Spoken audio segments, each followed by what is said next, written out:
I will be the first to admit that my life is beautiful. I have an angelic face and a body made for sex. At least that's what more than one man has told me. For me, this means that I never had a problem with male attention and played happily on this field until I was 24. Then, after a serious conversation with my parents, I decided to settle down and seriously think about fulfilling my civic duty and giving them grandchildren. Being the only child of wealthy parents, I never needed any serious qualifications or serious work. My father tried to push me to study some field that would allow me to take over his business when he retired, but I simply wasn't interested. I don't know if that's what subconsciously first attracted me to Dave, but he was perfect. A superb physical specimen, sharp as a whip, already with a business degree and an MBA. I think Mom and Dad fell in love with him before I did. We got married a year later, and less than a month later, I became pregnant. 10 years passed, and I was the most beautiful Soxermom at the private school my kids attended. I picked them up in a top-of-the-line BMW and then drove them to our 12-room mansion in the greenest suburb of our city. Dave, or the 15-year-old schoolgirl who lived next door, looked after them 2 or 3 evenings a week when I went to my job as chairman or board member of some church or charity. On weekends, I usually went shopping with my girlfriends on Saturday, while Mom looked after the kids and Dave played 18 holes with Dad. On Sunday mornings, Dave and I took the kids to church. I'm not particularly religious, but at our social level, it's kind of expected, you know? We were sitting on a bench that my grandfather had sponsored after he made his first fortune. Later, we went to Sunday lunch at my parents' house, catered, of course, where lately Dad and Dave had been discussing the process of Dad retiring and my husband taking over. After lunch, as a rule, we left the children with my parents, and Dave and I went home and did what married people do.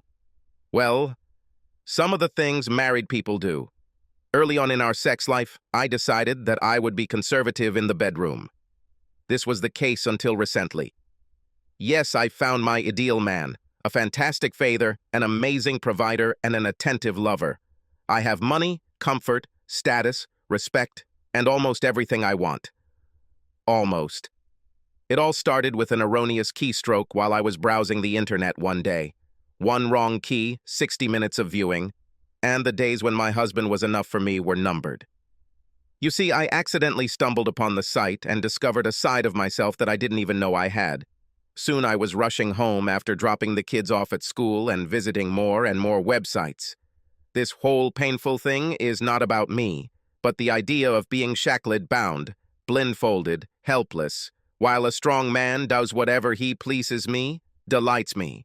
The first weekend after I discovered this side of myself, I took time off to go shopping with my friends, then pretended to be sick so I could stay home and not go to church. After Sunday lunch, I tried to refuse sex with Dave, but to no avail. In the end, I just stretched my arms above my head, grabbing the headboard of the bed and imagining that I was tied to it. The obvious solution to my ever-increasing cravings was to confess my new addiction to my husband. I'm sure he would have done everything necessary to make me happy, but, of course, good girls don't do that. Instead, I began to pretend, and my sexual frustration grew. I felt like a tightly coiled spring. My downfall began when I discovered the forum.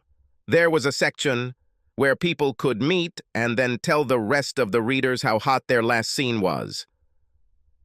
And they were hot, related, blindfolded, in a collar.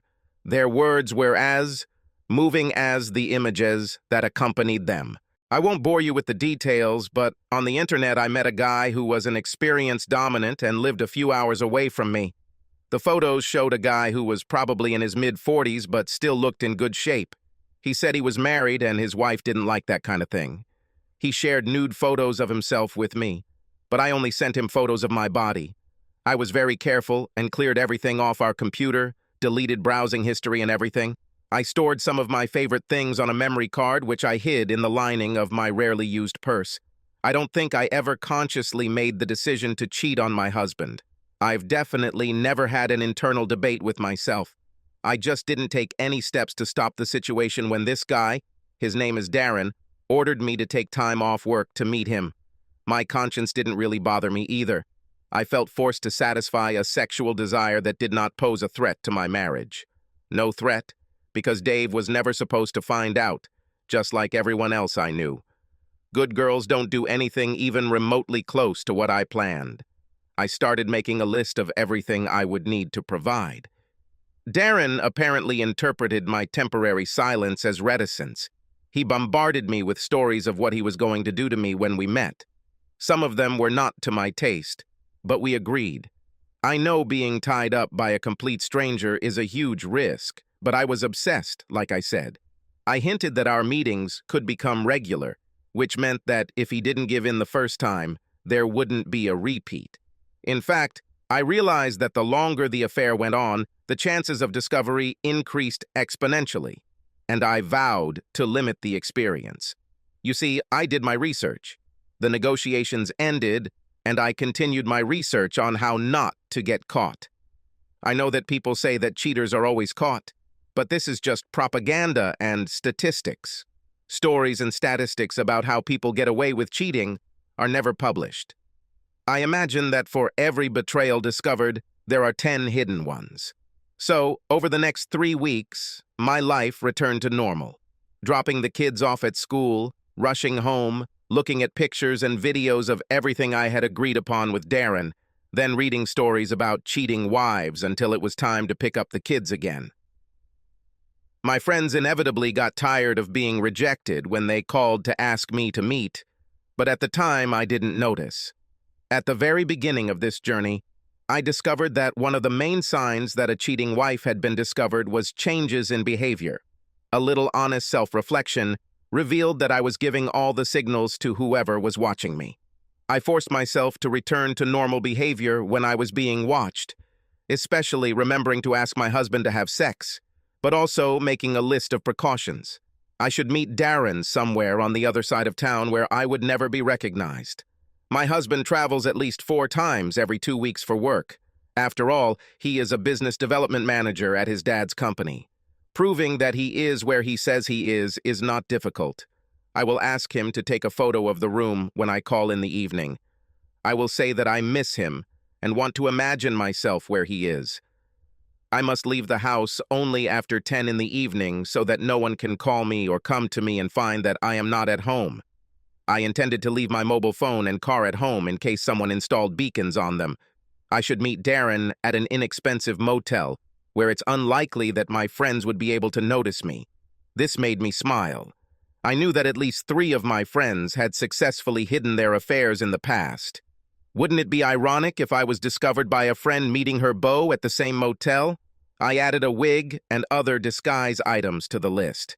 I have to keep them in my locker at the tennis club so that they are only visible for a minimal amount of time. I have to pay for the room in cash and book it either in person a few days in advance or by phone from one of the charities I volunteer for. I will get to the motel by taxi, which will pick me up at a local park, which I can walk to. This way, other people's cars won't be visible in the driveway, and I won't be seen leaving at an odd hour. Thanks to mobile phones, telephone booths in our city are a thing of the past. So the only weak point in my plans was calling taxis on my mobile. The best thing I could do was immediately erase all records of the call. It's unlikely that Dave would go through my phone log to check every single number. So we sorted things out with my husband and friends. The only problem that remained was what to do with the children. Our full-time nanny has to be home by 10 o'clock at night, and even then she can't be counted on not accidentally mentioning to her husband that she babysat the kids while Dave was away. I wasn't going to look after them with someone I didn't know, and the youngest one is too young for sleepovers. There remained one possible, although far from attractive, option. I can put my children to sleep and limit the time I am away. Let's say leave at 10:15 p.m. An hour's taxi ride, 5 hours with Darren, another hour's taxi ride, and I could be home by 5:15 a.m., which at this time of year is still an hour before dawn.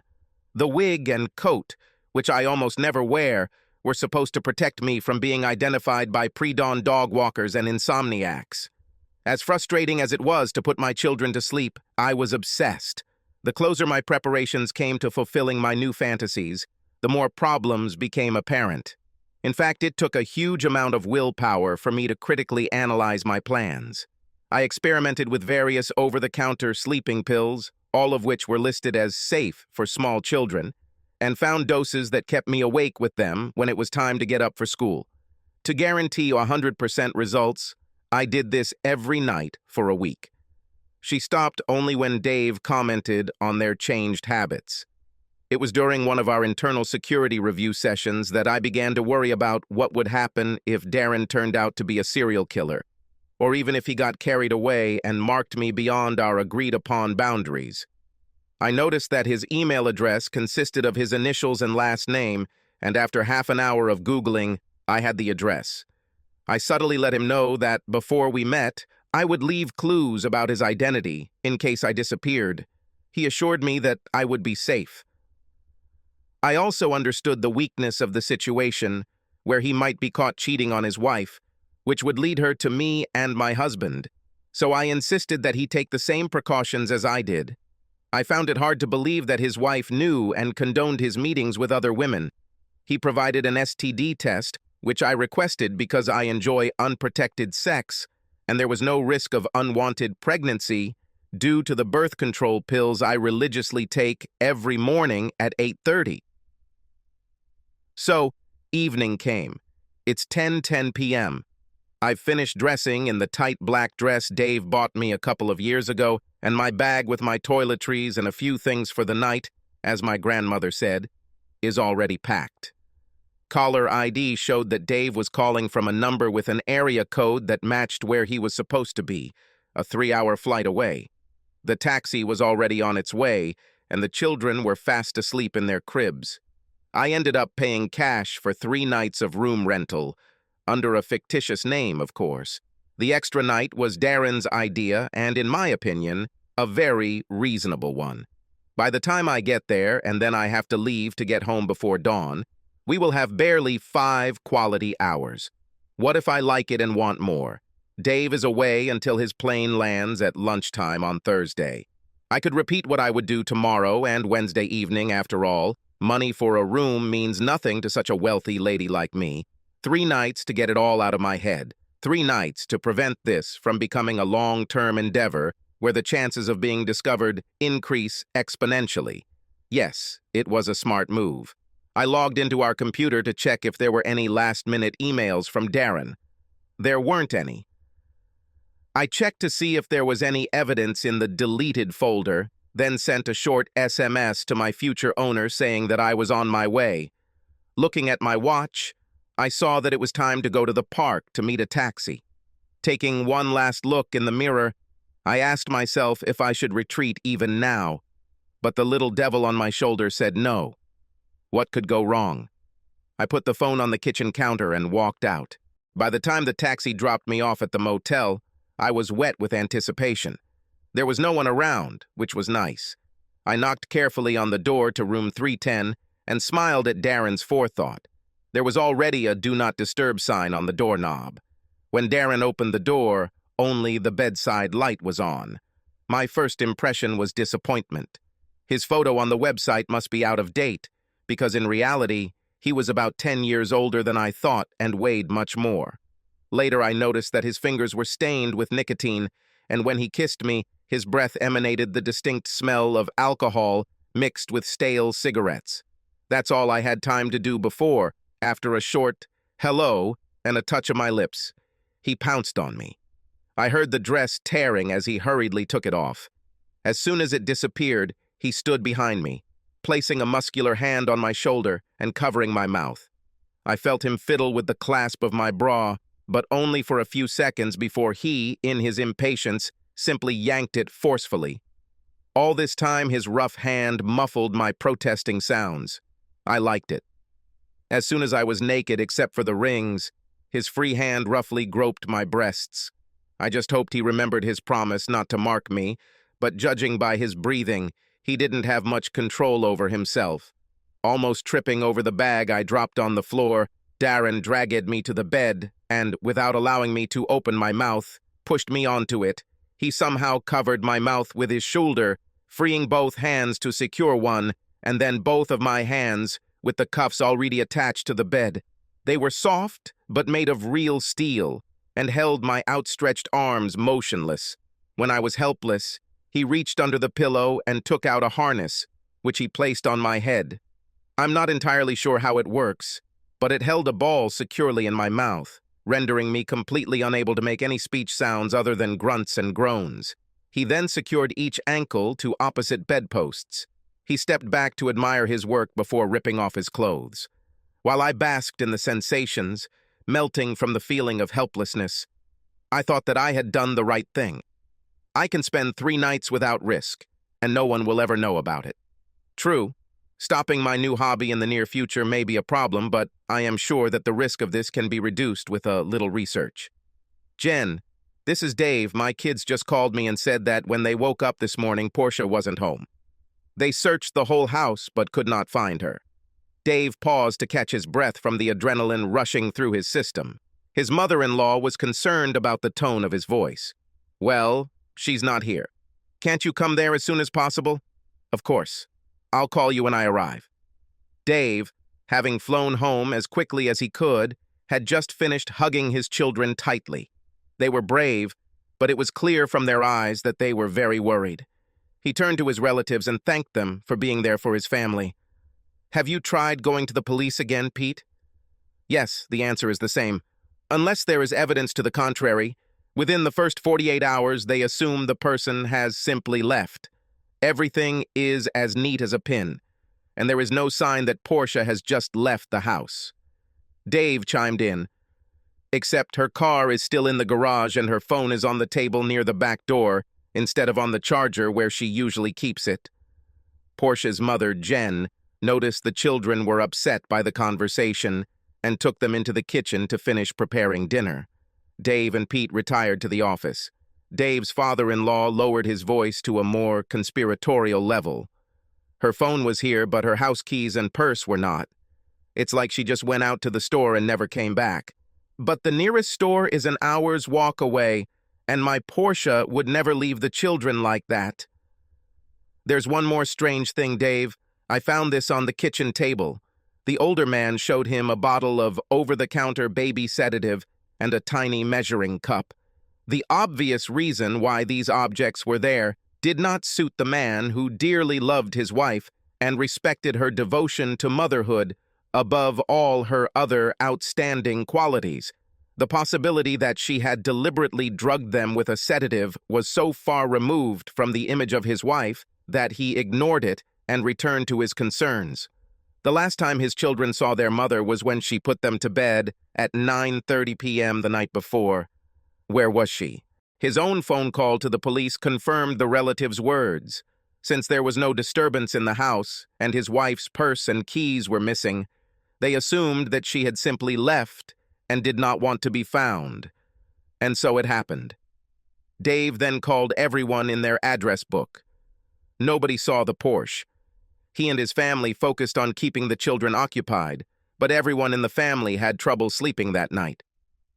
In the morning, Dave, staggering from fatigue, came into the kitchen, where Pete had already drunk half his coffee. They exchanged pleasantries, until the older man expressed his opinion. Dave, have you checked her email yet? You have access, right? Good idea, Dad. If she hasn't changed her password, I will be able to access her account. They went into the office and started the family computer. Portia's password worked, and soon the couple were spying with all their might. The inbox looked normal, and sorting the emails by sender and quickly going through the list didn't reveal any unfamiliar names. Pete, who felt more comfortable using the computer than his brother-in-law, suggested checking the deleted items folder. It turned out to be empty. The elderly man's heart sank even more. He suggested that Dave check the sent items folder, already expecting that it would also be empty. That's almost exactly what happened. Almost, except for a single letter sent to Hardman a little after 10 on Monday evening. The simple message was chilling. I'll be there soon. Either Portia didn't bother to delete it, or it was transferred after she cleared out her sent messages folder. Dave turned away and the bottle of baby sedative from the previous evening came into his field of vision. A connection clicked in Dave's mind as Peter followed his gaze, and he quickly came to the same conclusion. Of course, she didn't do it, did she? Is there a better theory? Anger at his wife fought for dominance with fear. It was starting to look like Portia put her kids on sleeping pills so she could meet someone on Monday night and, for some reason, didn't come back. Armed with this circumstantial evidence of foul play, Dave called the police again. They still refused to intervene but suggested that he take the children for a blood test, which he did. Afterwards, he took them to school and then went home. Tam emailed Hardman, "Just tell Portia to come home. Her kids are worried. If you hurt her, I will find you and kill you." Wednesday evening passed just as slowly as the previous one. The pathology lab called early Thursday morning to say that the children's blood samples had found fairly high levels of chemicals found in sedatives. With possible evidence of a crime, the police finally took the case seriously and asked for the email address found on the computer, but warned them not to get their hopes up, as identifying people by email address is questionable at best. With nothing else to do, all three adults sat by their phones and waited for news. I stood in front of my own front door, disheveled, exhausted, and scared. I clutched my torn, tight black dress in my hands, the same one I wore on Monday evening, so that it would not tear and expose my left bare breast. I slowly inhaled and exhaled, trying to calm myself, trying to forget the nightmare that had been the last 3 days, trying not to think about the horror that was about to break out in the next few hours. But the nightmare. I couldn't get rid of the memories of the nightmare. I remembered what seemed like years ago, that feeling of sweaty Darren grumbling over me. He must have seen the look of pleasure in my eyes, and he probably didn't like it. He reached towards my left ear and took out something from under the pillow. It was a black leather device similar to the 9-tailed whip from the old days. It had several leather tassels, each with a knot at the end. It hurt, and my eyes had to show him that, as did my muffled scream. The expression on his face was disgusting as he wielded the whip. Only now did I realize what a completely helpless situation I had put myself in. I screamed. When the tails struck again, my eyes begged the man above me to stop. Apparently, this was the moment he had been waiting for, because with a mighty roar, he finished. I closed my eyes in humiliation, real humiliation, not the fantasies that I saw on all sites. My mind was terrified of what Darren might do next and what form he would leave my body in. From the place where my mind full of horror rushed, strange sounds brought me back. When I opened my eyes, the first thing I saw was that the expression of pleasure had disappeared from Darren's face. It was replaced by an expression of anguish. He gasped and clutched his chest, and his face turned a sickening white color. As I watched, he suddenly collapsed on me and twitched for probably half a minute before I heard a sound that I had only read about in books. Death rattle. Darren was dead. His entire weight was pressing down on my chest, and it felt like every time I exhaled, I didn't have the strength to fill my lungs again. I thrashed around in a panic, but since my arms and legs were fully extended, I could not find any leverage to push him off. As terrible as this experience was, it was overshadowed by my horror. It was probably 11:30 p.m. and I was stuck here, unable to call for help because I couldn't communicate beyond grumbling or reach out to the wall to knock on it with any part of my body. I hang around here until the maid comes to check if I need anything in the room. When? At 9 or 10 in the morning? By this time, my children should have woken up from their sleeping pill-induced sleep, gone to Mom's room to wake her, and found that she was gone. I could imagine their horror when they discovered the house was empty, and it made me panic and start rushing around. However, I pulled myself together, thinking that I could again move Darren's body into a position where my lungs were being compressed. I stopped moving and started crying. What will my children do when they find themselves alone? Will they go to the neighbors, or they'll use the sheet of speed dial numbers next to their home phone and call, who? Dave or my parents? Neither one nor the other was good. Dave will be scared and confused and will immediately call my cell phone, which will ring from the table near the door of the house. Then he will call my parents and my mother will go into the house as quickly as she can. Dad will be at work. She'll find that I'm gone, and maybe my phone, but not my purse. So what? Will he call Dave? Will he call the police? In any case, I'm screwed. Unless, and this is where my mind grasped at a straw. The maid doesn't come very early and I can convince her to find the keys to the handcuffs and let me go. And then I promise her enough money so she doesn't immediately call the police. I can get maybe $10,000 in cash quickly and without leaving a trace.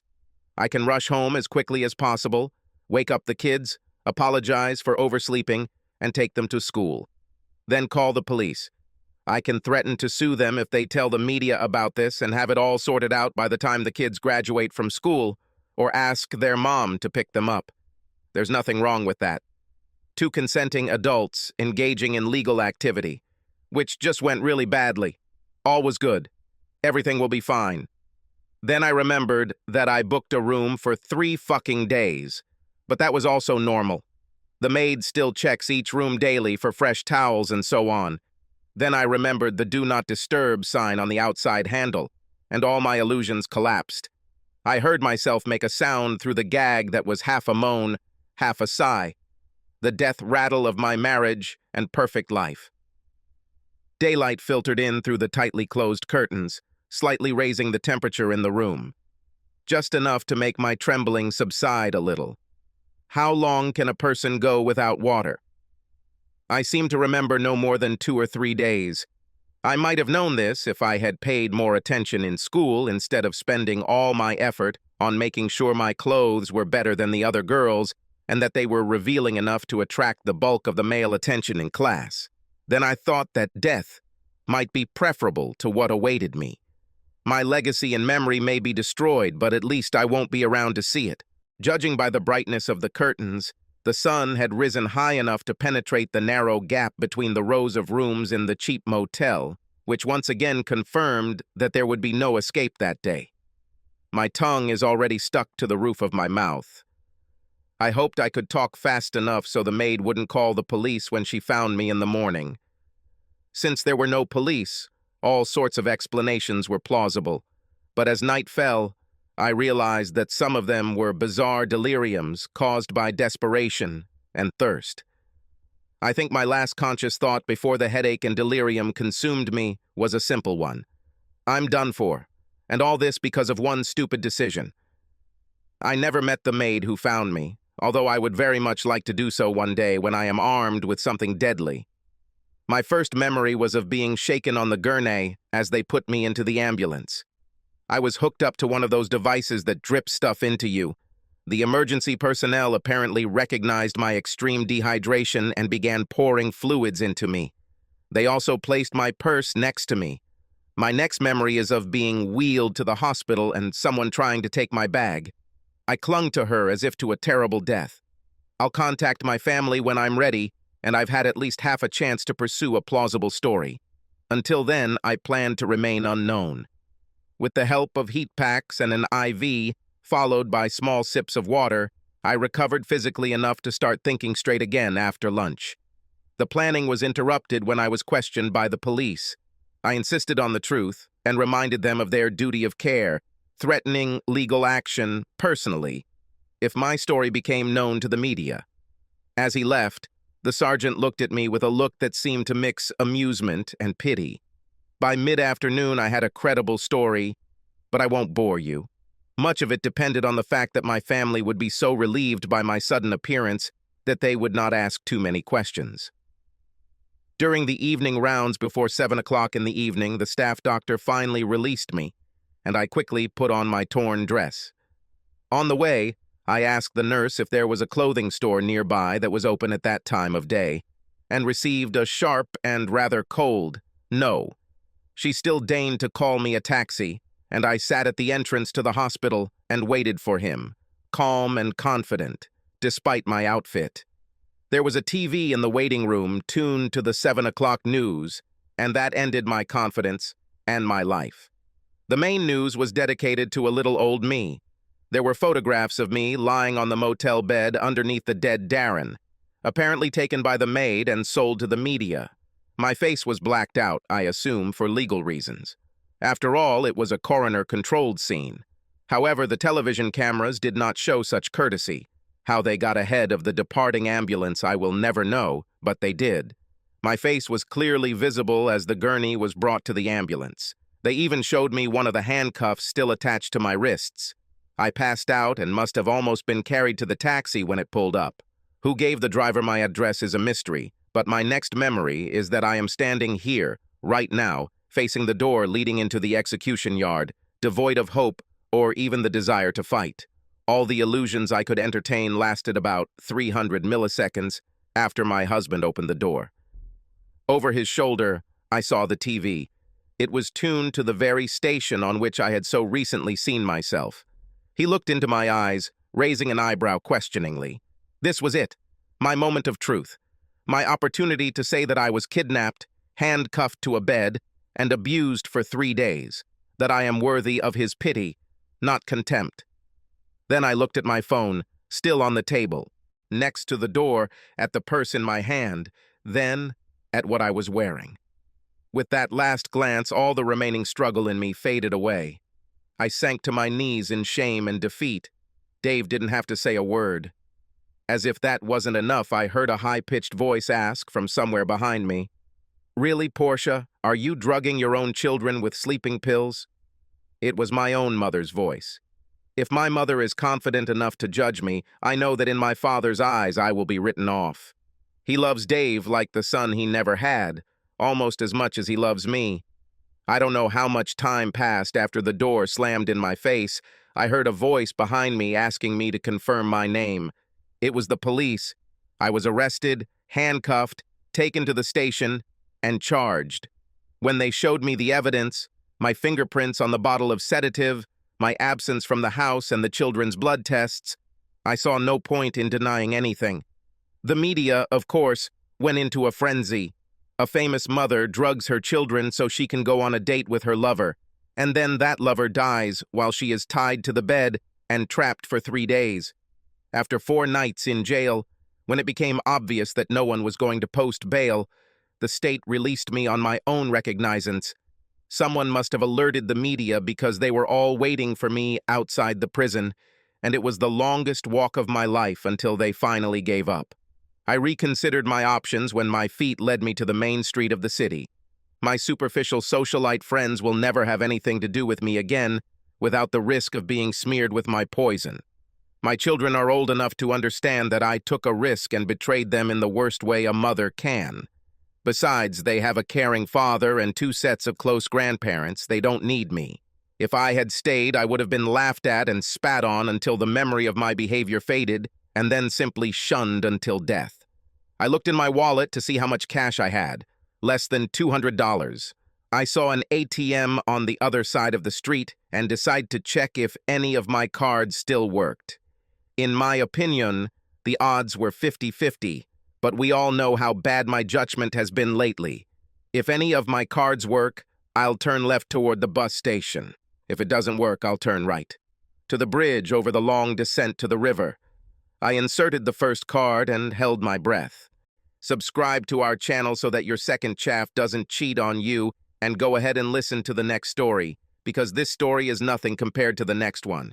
If you're under 18, don't even think about listening to the next one. Listening to the next one. Listening to the next one. Listening to the next one.